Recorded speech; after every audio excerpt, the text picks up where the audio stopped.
கர்த்தருக்கு ஸ்தோத்திரம். இந்த நாளையில்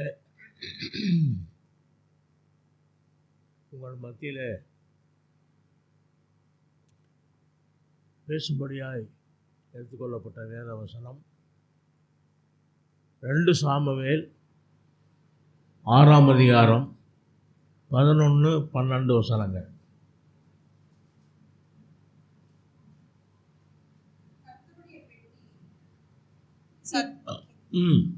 கர்த்தருடைய பெட்டி கித்தியனாகிய ஓபேத் ஏதோமின் வீட்டிலே 3 மாதம் இருக்கையில் கர்த்தர் ஓபேத் ஏதோமையும் அவர் வீட்டார் அனைவரையும் ஆசீர்வதித்தார். தேவனுடைய பெட்டியின் நிமித்தம் கர்த்தர் ஓபேத் ஏதோமின் வீட்டையும் அவனுக்கு உண்டான எல்லாவற்றையும் ஆசீர்வதித்தார் என்று தாவீது ராஜாவுக்கு அறிவிக்கப்பட்டது. அப்பொழுது தாவீது தேவனுடைய பெட்டியை ஓபேத் ஏதோமின் வீட்டிலிருந்து தாவீதின் நகரத்துக்கு மகிழ்ச்சியுடனே கொண்டு வந்தான். கர்த்தருடைய பெட்டி அப்படின்றது உடன்படிக்கை பெட்டி, தேவனுடைய பெட்டி, இப்படி பல பெயர்கள் அந்த உடன்படிக்கை பெட்டிக்கு கொடுக்கப்பட்டிருக்கிறது வேதத்தில். இந்த கர்த்தருடைய பெட்டி ஆரம்ப நாட்களில் அது எங்கே போனாலும் அந்த கர்த்தருடைய பெட்டி நிமித்தமாக ஜனங்களுக்குள்ளே சங்காரம் உண்டாகி கொண்டிருந்தது. ஏனென்றால் அது அந்த கர்த்தருடைய பெட்டியை எப்படி கொண்டு வரணும்னு தெரியாமல் அவர்கள் அதுக்குரிய அந்த மரியாதையை செலுத்தாத காரணத்தினால அந்த கர்த்தருடைய பெட்டி நிமித்தம் போகிற இடங்களில் பூரா சங்காரம் உண்டாயிருந்தது. 1 சாமுவேல் 4ஆம் அதிகாரத்தில் 1ஆம் வசனத்திலேருந்து 7ஆம் அதிகாரம் 2ஆம் வசனம் வரைக்கும் உள்ள பகுதியை நீங்கள் வாசிப்பீர்களானால் அதில் தேவனுடைய பெட்டி போகிற இடத்துலெல்லாம் பெரிய சங்காரங்கள் உண்டாகிறதை நாம் அங்கே பார்க்கிறோம். ஆனால் தேவனுடைய ஆசாரியனாகிய ஓபேத் ஏதோமுடைய வீட்டில் கொண்டு வந்து அந்த கர்த்தருடைய பெட்டியை வைக்கும்போது ஓபேத் ஏதோமுடைய வீட்டில் அந்த 1 நாளாகமம்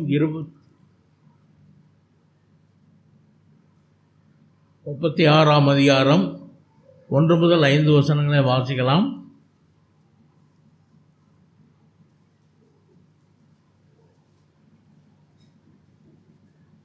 ஒன்று நாளாகமம் 36ஆம் வசனம், 36ஆம் அதிகாரம் 1 முதல் 5 வசனங்கள்.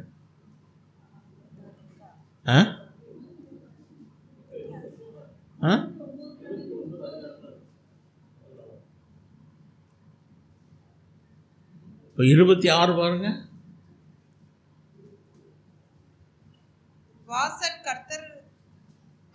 வாசல் காக்கிறவர்களின் வகுப்புகளாவன.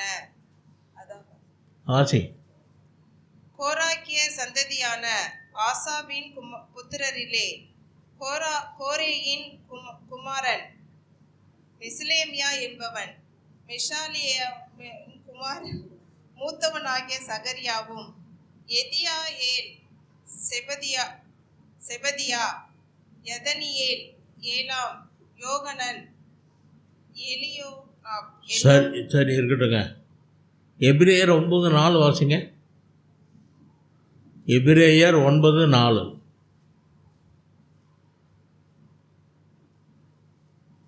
அதிலே பொன்னால் செய்த தூபகலசமும் முழுவதும் ஒத்தகடு உரித்திருக்கப்பட்ட உடன்படிக்கை பெட்டியும் இருந்தன.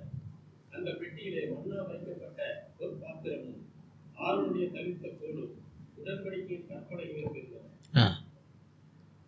அந்த உடன்படிக்கை பெட்டிக்குள்ள, அந்த சாட்சி பெட்டிக்குள்ள, அந்த தேவனுடைய பெட்டிக்குள்ள, வல்லமை வழங்கும் பெட்டிக்குள்ள என்னதான் இருந்துச்சா? மன்னா வைக்கப்பட்ட பொற்பாத்திரம், ஆரோனுடைய தளித்த கோல், உடன்படிக்கையின் கற்பலகைகள். இந்த உடன்படிக்கை பெட்டிக்குள் இருந்த பொருட்கள்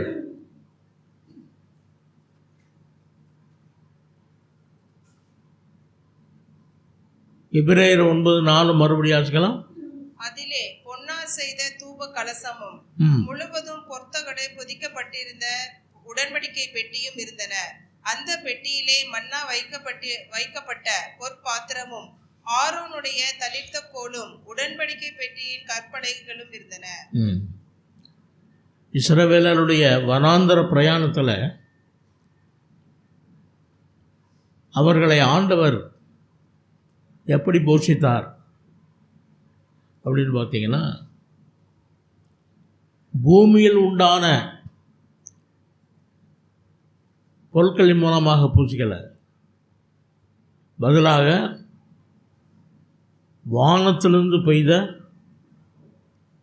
அப்பம். அது எப்படி இருந்தால் ருசி? தேனிட்ட பணியாரம் போல் இருந்தது.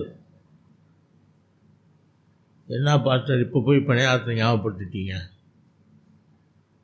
தேனிட்ட பணியாரமா? அப்படி அந்த அங்கே வைக்கப்பட்டிருந்த அந்த மன்னா அவனுடைய ருசியானது அப்படி இருந்தது. யாத்திராகமம் 16ஆம் அதிகாரம் 32 முதல் 35 வசனங்கள்.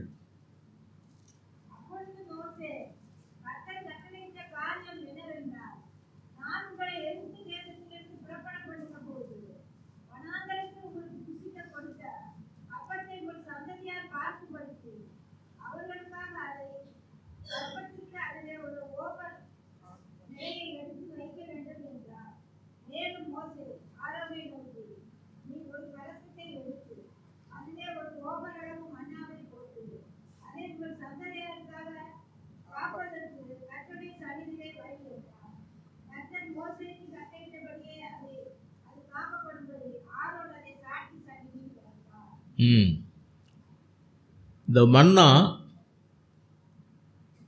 கடைசி வரைக்கும் காக்கப்படும்படி அதை உடன்படிக்கை பெட்டிக்குள்ள வச்சாங்க.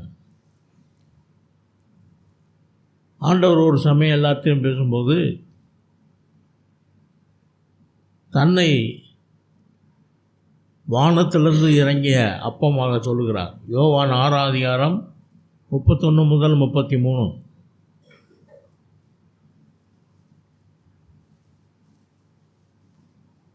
வானத்திலிருந்து அவர்களுக்கு அப்பத்தை புசிக்க கொடுத்தார் என்று எழுதியிருக்கிறபடி நம்முடைய பிதாக்கள் வனாந்தரத்திலே மன்னாவை புசித்தார்களே என்றார்கள். இயேசு அவர்களை நோக்கி, வானத்திலிருந்து வந்த அப்பத்தை மோசே உங்களுக்கு கொடுக்கவில்லை, என் பிதாவோ வானத்திலிருந்து வந்த மெய்யான அப்பத்தை உங்களுக்கு கொடுக்கிறார் என்று மெய்யாகவே மெய்யாகவே உங்களுக்கு சொல்லுகிறேன். தன்னை குறித்து தான் அப்படி சொல்கிறார், வானத்திலிருந்து இறங்கின அப்பம் என்று சொல்லி. 1 கொரிந்தியர் 11ஆம் அதிகாரம் 24 முதல் 26 வசனங்கள்.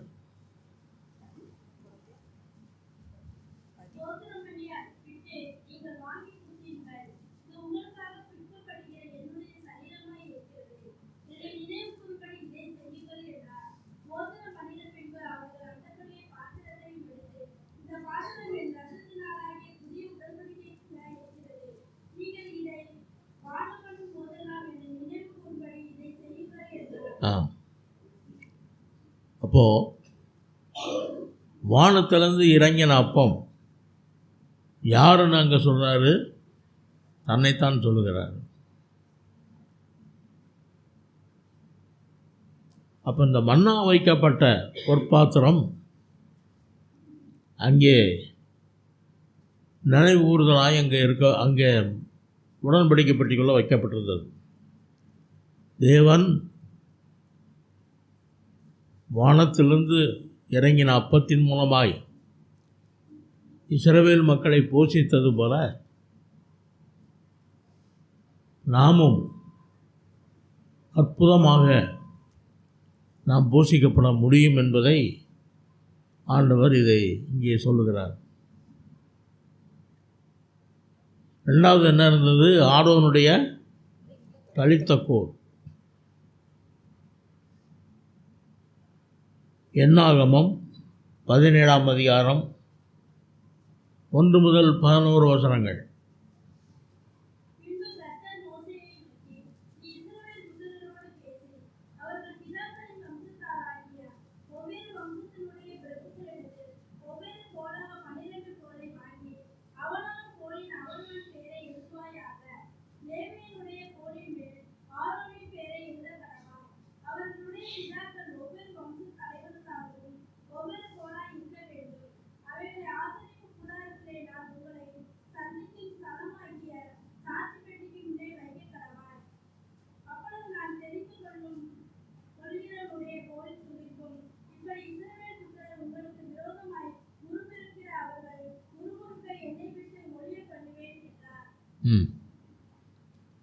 இஸ்ரவேலர்களுக்குள்ள அந்த 12 கோத்திரத்தாரும் ஒவ்வொரு கோத்திரத்துக்கும் ஒவ்வொரு கோலை கொண்டு வந்து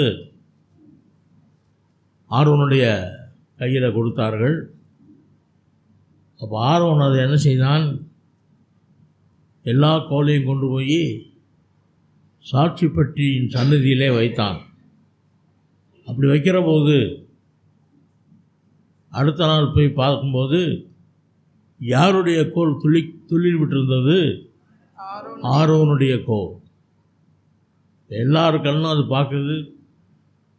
பார்த்த உடனே எல்லாருக்கும் அதுக்கு மேலே ஒன்றும் பேச முடியாமல் போச்சு. கர்த்தர் ஆரோனுடைய துளித்த கோல் மூலமாக தேவனால் தெரிந்து கொள்ளப்பட்டவன் யார் என்பதை தேவன் காட்டினார். 1 பேதுரு 2ஆம் அதிகாரம் 9ஆம் வசனம்.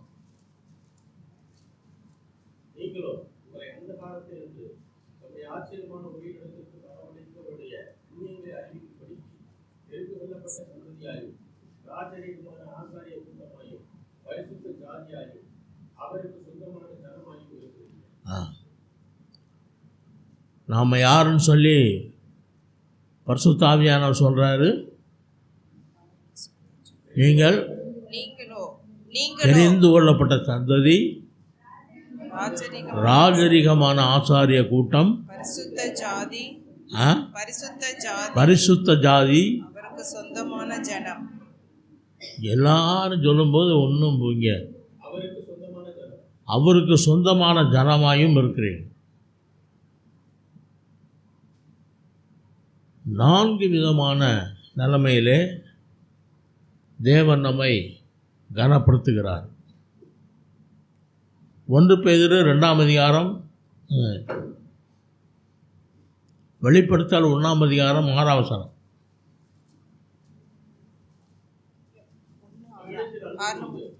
நமது ரத்தத்தினாலே நம்முடைய பாவங்களை நம்மை கழுவி நம்முடைய பிதாவாகிய தேவனுக்கு முன்பாக நம்மை ராஜாக்களும் ஆசாரியர்களுமாக்கின அவருக்கு மகிமையும் வல்லமையும் என்றென்றைக்கும் உண்டாயிருப்பதாக. நம்முடைய இரத்தத்தினாலே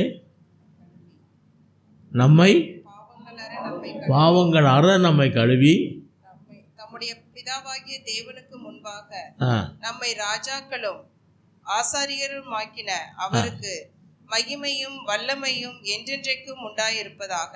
ஆமென். நம்முடைய பரிசுத்தமான இரத்தத்தினாலே நம்ம கழுவி நம்மை என்னவா மாற்றியிருக்காராம்? ராஜாக்களும் ஆசாரியர்களுமாய் ஆண்டவர் மாற்றியிருக்கிறார். ராஜாக்கள் என்றால் அவர்களுடைய வேலை என்ன? ஆளுகை செய்வது. ராஜாக்கள் ஆள பிறந்தவர்கள். நாமும் ஆவிக்குரிய ரீதியாக ஆள பிறந்தவர்களாய்த்தான் இருக்கிறோம். எதை ஆளணுமா? உலகத்தை, மாமிசத்தை, பிசாசை, சுயத்தை என்ன செய்யணும்? ஆளுகை செய்யணும். ஆசாரியர்கள் என்றால் அவர்கள் ஊழியம் செய்கிறவர்கள். அப்போ நமக்கு ஆண்டவர் ராஜாக்களாயும் நம்மை வைத்திருக்கிறார், ஊழியக்காரர்களாகிய நம்மை ஆண்டவர் வைத்திருக்கிறார். இந்த 2 விதமான வேலையும் நமக்கு இருக்குது. ஆளுகை செய்வது, நம்முடைய மாம்சத்தை ஆளுகை செய்வது. வேறு யாரையோ போய் ஆளுகை செய்கிறதில்ல, நம்முடைய மாம்சத்தை ஆளுகை செய்வது. ஆசாரியன்னு சொல்லும்போது ஊழியம் செய்வது. இப்போ நம்முடைய மாம்சத்தை ஆளுகை செய்து நாம் நம்முடைய மாம்சத்தில் காணப்படுகிற உலக சிநேகத்தை, மாமிசத்தை, பிசாசை, சுயத்தை ஜெயிக்கிறவர்களாக நாம் இருக்க வேண்டும். நம்மை நாமே ஆளுகை செய்ய வேண்டும். அடுத்த ஆசாரியன்னு சொன்னால் ஊழியம் செய்கிறவர்கள். இப்போ மற்றவர்களுக்கு ஊழியம் செய்யும்படியாய் தேவன் நம்மை வைத்திருக்கிறார். அந்த ஊழியத்தையும் நாம் என்ன செய்யணும். நம்மை நாமே ஆளுகை செய்யணும்.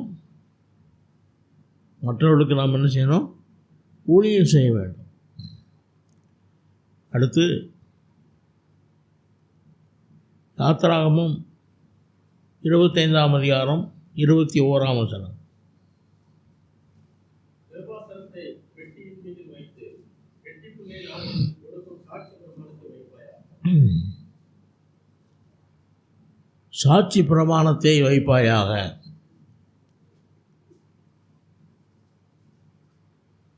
யாத்திராகமம் 20ஆம் அதிகாரம் 1 முதல் 17 வசனங்கள். தேவன் பேசி சொல்லிய சகல வார்த்தைகளாவன: உன் அடிமைத்தன வீடாயாக எகிப்து தேசத்திலிருந்து புறப்பட பண்ணின உன் தேவனாகிய கர்த்தர் நானே. என்னை அன்றி உனக்கு வேறே தேவர்கள் உண்டாயிருக்க வேண்டாம். மேலே வானத்திலும் கீழே பூமியிலும் பூமியின் கீழ் தண்ணீரிலும் உண்டாயிருக்கிற யாவைகளுக்கு ஒப்பான ஒரு சொரூபத்தை ஆகிலும் யாதொரு விக்கிரகத்தையாலும் நீ உனக்கு உண்டாக்க வேண்டாம். நீ அவைகளை நமஸ்கரிக்கவும் சேவிக்கவும் வேண்டாம். உன் தேவனாகிய கர்த்தராயிருக்கிற நான் எரிச்சுள்ள தேவனாயிருந்து என்னை பகைக்கிறவர்களை குறித்து பிதாக்களுடைய அக்கிரமத்தை பிள்ளைகளிடத்தில் 3ஆம் 4ஆம் தலைமுறை மட்டும் விசாரிக்கிறவராய் இருக்கிறேன். என்னிடத்தில் அன்பு கூர்ந்து என் கற்பனைகளை கை கொள்ளுகிறவர்களுக்கோ 1000 தலைமுறை மட்டும் இரக்கம் செய்கிறவராய் இருக்கிறேன். உன் தேவனாகிய கர்த்தருடைய நாமத்தை வீணிலே வழங்காதிருப்பாயாக. கர்த்தர் தம்முடைய நாமத்தை வீணிலே வழங்குகிறவனை தண்டியாமல் விடார். ஓய்வு நாளை பரிசுத்தமாய் ஆசரிக்க நினைப்பாயாக. இந்த ஆண்டவர் கொடுத்த அந்த 10 கற்பனையில் முதல் 4 கற்பனைகள் தேவனுக்கு அடுத்த கற்பனைகள். அடுத்த 6 கற்பனைகள் மனுஷருக்கு முன்பாக நாம் எப்படி இருக்கணுங்கிறத பற்றிய கற்பனைகள். அப்படி நம்ம அதை பிரித்து பார்த்தோம்னா, நாம் தேவனுக்கு முன்பாகவும் மனுஷருக்கு முன்பாகவும் நல்மனசாட்சியை காத்து கொண்டவர்களாக நாம் இருக்க வேண்டும் என்பதை ஆண்டவர் இங்கே சொல்லுகிறார். ரோமர் 13ஆம் அதிகாரம் 8-9 வசனங்கள்.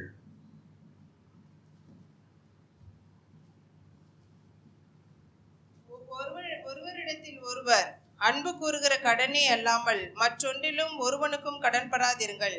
பிறரிடத்தில் அன்பு கூறுகிறவன் நியாயப்பிரமாணத்தை நிறைவேற்றுகிறான். எப்படியெனில், விபச்சாரம் செய்யாதிருப்பாயாக, கொலை செய்யாதிருப்பாயாக, களவு செய்யாதிருப்பாயாக, பொய்சாட்சி சொல்லாதிருப்பாயாக, இச்சியாதிருப்பாயாக என்ற இந்த கற்பனைகளும் வேறே எந்த கற்பனையும் உன்னிடத்தில் நீ அன்பு கூறுகிறது போல பிறரிடத்திலும் அன்பு கூறுவாயாக என்கிற ஒரே வார்த்தையினாலே தொகையாய் அடங்கி இருக்கிறது. அப்போ தேவனுக்கு முன்பாகவும் மனுஷருக்கு முன்பாகவும் நாம் எப்படி இருக்க வேண்டும் என்பதை ரத்தன சுருக்கமாக கர்த்தர் இங்கே சொல்லியிருக்கிறார். முதல்ல தேவனிடத்தில் அன்பு கூறுகிறவர்கள், 2வது சக மனுஷத்தில் அன்பு கூறுகிறவர்கள். அப்போது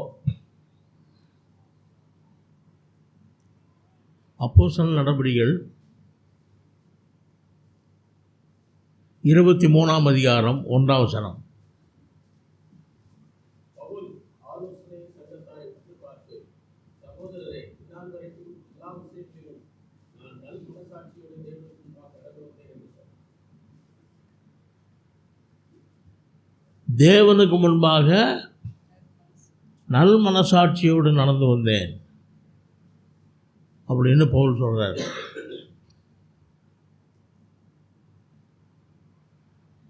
1 கொரிந்தியர் 4ஆம் அதிகாரம் 4-5 வசனங்கள்.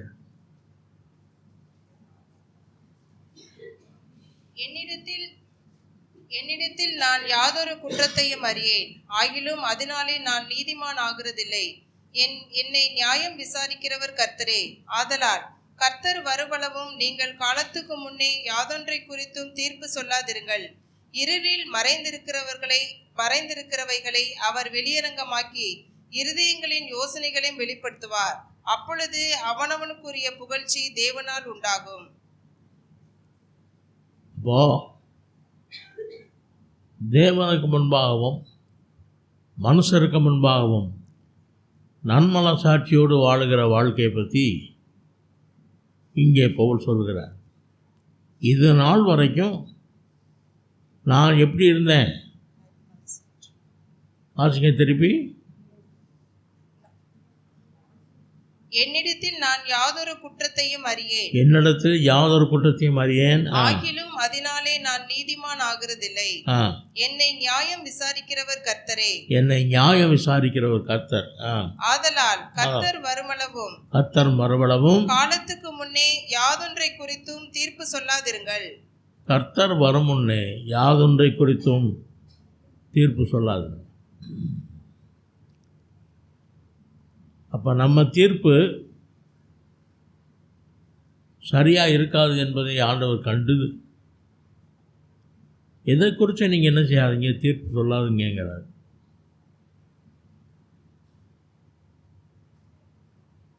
ரெண்டு கொரிந்தியர் 1:12.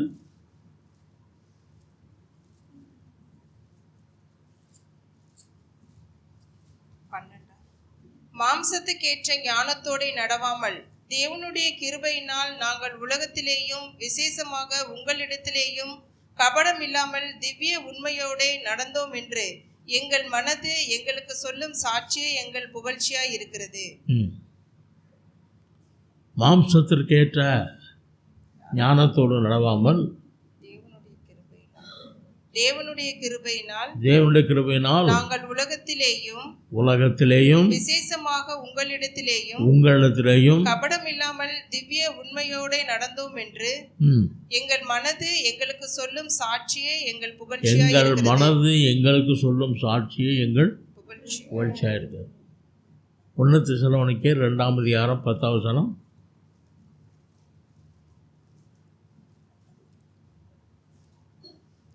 விசுவாசிகளாகிய உங்களுக்குள்ளே நாங்கள் எவ்வளவு பரிசுத்தமும் நீதியும் பிழையின்மையுமாய் நடந்தோம் என்பதற்கு நீங்களும் சாட்சி, தேவனும் சாட்சி.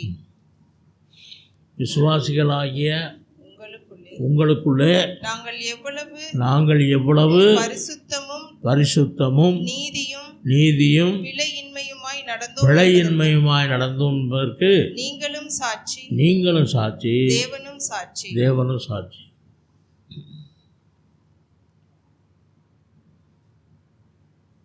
அப்போஸ்தலர் நடவடிக்கைகள் 24ஆம் அதிகாரம் 16ஆம் வசனம். இதனால் நான் தேவனுக்கும் மனுஷனுக்கும் முன்பாக எப்பொழுதும் குற்றமற்ற மனசாட்சி உடையவனாய் இருக்க பிரயாசப்படுகிறேன்.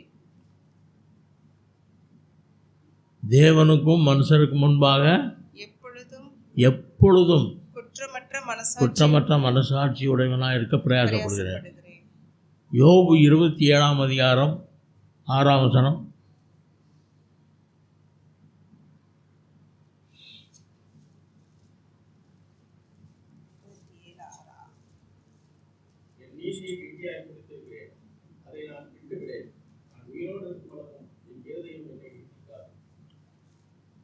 என் நீதியை கெட்டியாக பிடிச்சிருக்கேன், நான் உயிரோடு இருக்கும் அளவும் என் இருதயம் என்ன நிந்திக்காது. 1 கொரிந்தியர் 4ஆம் அதிகாரம் 4 முதல் 5. என்னிடத்தில் நான் யாதொரு குற்றத்தையும் அறியேன், ஆகிலும் அதனாலே நான் நீதிமான் ஆகிறதில்லை. என்னை நியாயம் விசாரிக்கிறவர் கர்த்தரே. ஆதலால் கர்த்தர் வருமளவும் நீங்கள் காலத்துக்கு முன்னே யாதொன்றை குறித்தும் தீர்ப்பு சொல்லாதிருங்கள். இருளில் மறைந்திருக்கிறவைகளை அவர் வெளியரங்கமாக்கி இருதயத்தின் யோசனைகளையும் வெளிப்படுத்துவார். அப்பொழுது அவனவனுக்குரிய புகழ்ச்சி தேவனால் உண்டாகும். இப்போ என்னிடத்தில் யாதொரு குற்றத்தையும் நான் அறியேன். எவ்வளோ போல்டாக சொல்கிறாரு பாருங்க. ஆனாலும் அதனாலே நான் நீதிமானாகிறதில்ல. கர்த்தர் வருமளவும் யாதொன்றை குறித்து என்ன செய்யாதீங்க, தீர்ப்பு சொல்லாதிருங்கள். அவர் இருளில் மறைந்திருக்கிறவைகளை வெளியரங்கமாக்கி என்ன செய்வார், இருதயத்தின் யோசனைகளை வெளிப்படுத்துவார்.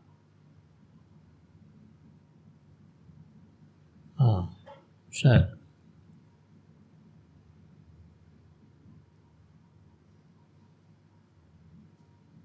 தேவனுடைய பெட்டியானது ஓபேத் ஏதோம் வீட்டில் 3 மாதம் இருக்கையில் கர்த்தர் ஓபேத் ஏதோமின் வீட்டையும் அவனோடு அவனுக்கு உண்டான எல்லாவற்றையும் ஆசீர்வதித்தார். ஆச்சரியமாக இருக்குது. உடன்படிக்கப்பட்ட போராட்டத்திலெல்லாம் பெரிய சாவுகளும் அப்படியே மும்முரமாக இருந்து கொண்டிருக்கிற அந்த சூழ்நிலையில் இந்த ஆசாரியன் வீட்டில் கொண்டு வந்து வச்சவன ஓபேத் ஏதோம்ங்கிறவன் ஆசாரியன். 2 சாமுவேல் 6ஆம் அதிகாரம் 11-12.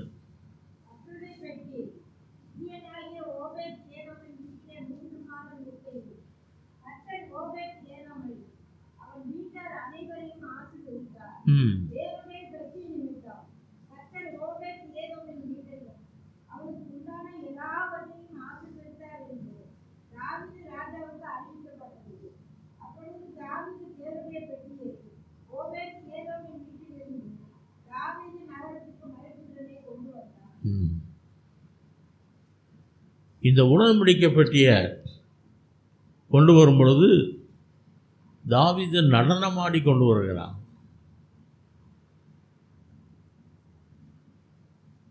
அப்போது இதை ஜன்னல் வழியாக பார்க்குறா. யார் பார்க்குறா? மீகா பார்த்து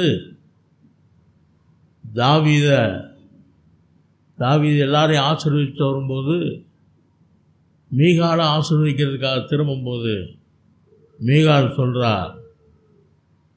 ராஜா இன்னைக்கு வஸ்திரத்தெல்லாம் கலற்ற போட்டு ஆடினது என்ன அழகாக இருக்குது தெரியுமாங்கிற மாதிரி சொல்கிறா. சொல்லும்போது தாவீது அதற்கு என்ன பதில் சொன்னான்? அதற்கு தாவீது மீகாலை பார்த்து, உன் தகப்பனை பார்க்கிலும் அவனுடைய எல்லா வீட்டாரை பார்க்கிலும் என்னை இஸ்ரவேல் ஆகிய கர்த்தருடைய ஜனத்தின் மேல் தலைவனாக கட்டளையிடும்படிக்கு தெரிந்து கொண்ட கர்த்தருடைய சமூகத்துக்கு முன்பாக ஆடி பாடினேன். இதை பார்க்கிலும் இன்னும் நான் நீசனும் என் பார்வைக்கு அற்பமாவேன். அப்படியே நீ சொன்ன பெண்களும் கூட மகிமையாய் விளங்குவேன் என்றான். அப்பா தாவீது ராஜா எப்படி ஆடினார் எப்பா அப்படின்னு சொல்லி மீகாள் அங்கே வஞ்ச புகழ்ச்சியாக தாவீதுகிட்ட சொல்லும்போது தாவீது அங்கே சொல்கிறாரு, ஆடுகளுக்கு பின்னால் தெரிந்த என்னை இஸ்ரவேல் கோத்திரத்தார் மேலே ராஜாவாக ஆக்கின இந்த தேவனுக்கு முன்பாக நான் என்ன செஞ்சேன், ஆடி பாடினேன். நீ நினைக்கிறது பாருல, அதை காட்டில் நான் ரொம்ப நீசமானவன் தான், ஆனால் என்னை உயர்த்தி வைத்திருக்கிறவர் கர்த்தர் என்று சொல்லி அங்கே சொல்லுகிறார்.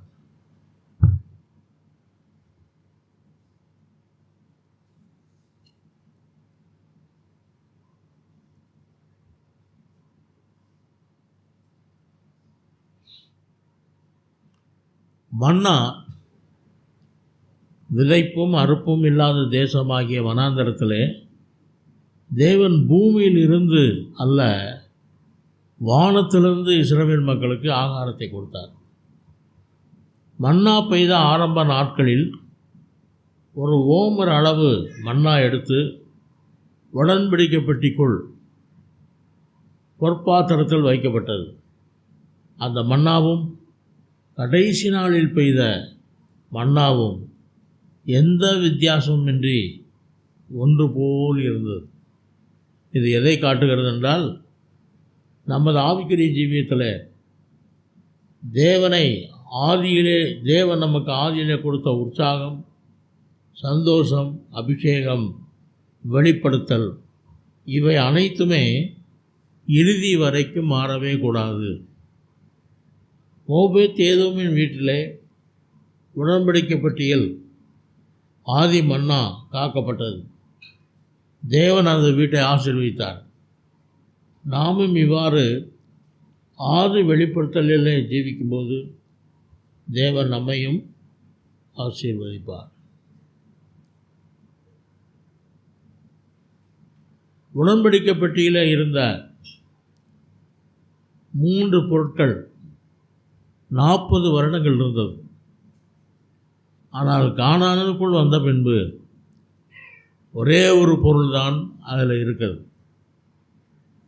மோசே ஓரேபிலே இந்த பெட்டியில் வைத்த 2 கற்பனைகளே அல்லாமல் அதில் வேறே ஒன்றும் இருக்கவில்லை. நம்முடைய உலக வாழ்க்கையில் ஆவிக்குரிய ஜீவியத்தில் வளருவதற்காக வெளிப்படுத்தலான மன்னாவை தேவன் தருகிறார். உலகத்தில் இருக்கும் வரை இது அவசியம். ஆனால் பரலோகம் சென்ற பின்பு கர்த்தரோடு முகமுகமாக நாம் பேசலாம். ஆரோனின் துளித்த கோடும் இவ்வுலக வாழ்க்கையில் ஆவிக்குரிய ஜீவியம் செய்கிறவர்களுக்கு ஜெய ஜீவியமும் ஊழியம் செய்யும் அனுபவங்களும் இவ்வுலக வாழ்க்கையில் இருக்கும் வரை அது நமக்கு அவசியமாக இருக்கிறது. ஆனால் உலக வாழ்க்கையிலும் நித்தியத்திலும் நமக்கு தேவன் தந்திருப்பது அவருடைய பிரமாணங்களாகிய கட்டளைகள் தான்.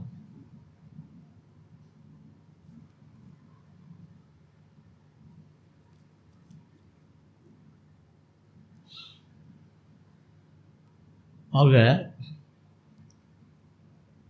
இந்த உலக வாழ்க்கையில்